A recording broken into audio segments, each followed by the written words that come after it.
جو لوگ ان سے دلی محبت کرتے ہیں، سخت مصیبت آئے تسلی دیتے ہیں، کوئی مصیبت آئے تو ہم اس میں وہ تو کہتے ہیں تمہارے دل اگر لگ جائے وہ تم پہ وہ یہ جملہ بڑا اچھا رکھے گا، کون سا؟ دنیا کی کوئی مصیبت ہو، آخرت کی دنیا کی، تم کو گھبراہٹ نہیں ہوگی کہ تم اس یقین پہ ہو گئے ہو کہ آقا جی تمہارا ساتھ دیتے ہیں۔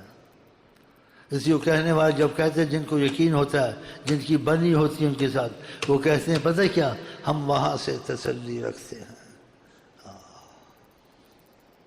وہ نہیں گھبراتے، ہم وہاں سے تسلی رکھتے ہیں۔ خدا کہ ہم آپ ایسے جڑ جائیں کہ ہمیں آپ کو وہ تسلی کا جیسے کہتے ہیں نا وہ رابطہ مل جائے انشاءاللہ۔ اور یہ کوئی بڑی چیز نہیں ہے،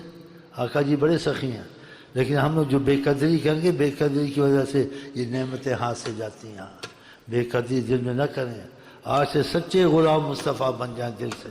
ان کی ہر بات کو اہمیت دیں اور صبر سے کام لیں، وہ خود ہی تم کو ٹھیک کر لیں گے، تمہاری اولادوں کو ٹھیک کر دیں گے، تمہارے کام کو ٹھیک کر دیں گے، تمہارے رزق کو ٹھیک کر دیں گے، تمہارے گھر میں جو مصیبتیں ہیں وہ نکلنی شروع ہو جائے گی۔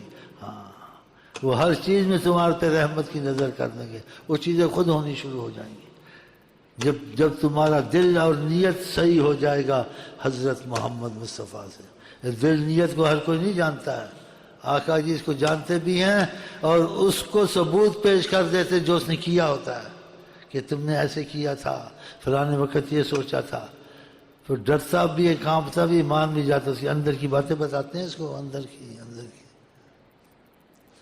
تو کیسے پتہ چلا کہ فلانی بات تھی، فلانا وقت تھا، فلانے وقت تم نے ایسے کیا تھا، پھر وہ سمجھ جاتا ہے۔ تو خدا کرے ایسی نعمت قرب کی اور رحمت کی ہم کو تم کو نصیب ہو جائے، اور ہماری تمہاری نیت حضرت محمد مصطفیٰ سے آج کے بعد بالکل سچی ہو جائے، اس میں گڑبڑ، دال میں کالا یا ہاتھی کے دانت لگا کے نہیں چلنا ہے، ہاں یہ خیال رکھنا، سب پتہ ہوتا ہے ہم کو۔